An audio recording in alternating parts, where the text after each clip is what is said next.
So what's the Grape Explorer talking about today? Well, two very unique French wines that I wanted to highlight today from a very interesting area called the Roussillon. One we have here is Banyuls and the other one here is Maury. These are very, if you want to say, very interesting wines because they both are called vin du natural. And what does that actually mean?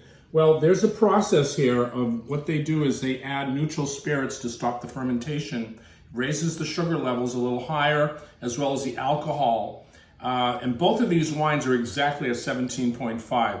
But what's interesting to me personally is very, very misunderstood wines. And I was doing a wine class in Florida, and it was actually on the Roussillon region. And you can see on the highlight on the map, the Roussillon is all the way down here as far as you can go to France. It's right on the border here, and you got the Pyrenees Mountains here, where you have Banyuls, and then you just go up here in Maury, and you got Roussillon here. All of these wines are fortified wines because not only are they hot area here, these are very, very high mountains. And during this class, I was explaining the Roussillon area, and I came to the final wine. And there was a British woman that was actually at this class, and she noticed that my last wine, she said, "Is this wine sweet?"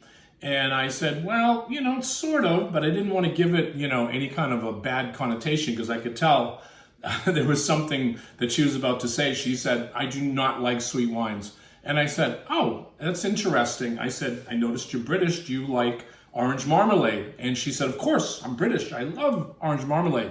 And then I said, "We're in Florida. Do you like key lime pie?" She said, "Oh, that's one of my favorite pies." And I said, "Do you like chocolate?" She said, "I adore chocolate." So I said, "Okay, take a piece of chocolate." And of course, she takes the piece. I said, "Put it in your mouth.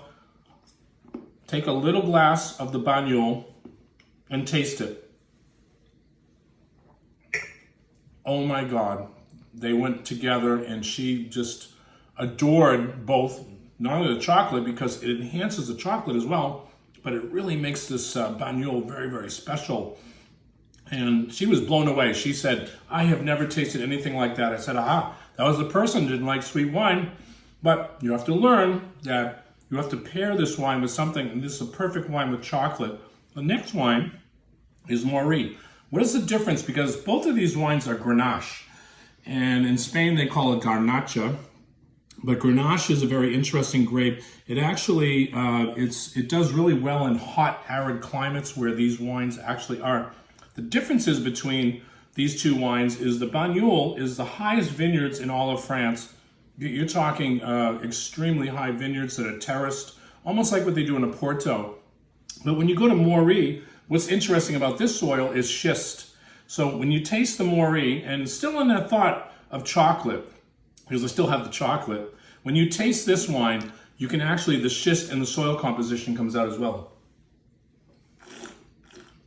You get beautiful raspberry dried figs, and it goes perfect with that chocolate. And when I say these wines are misunderstood, I think the reason is because a lot of people really don't gravitate towards these kind of wines. But if you taste the experience of what I'm tasting with the chocolate and with the wine, you will come away amazed. Again, this is the Grape Explorer, talking about grapes and talking about wine.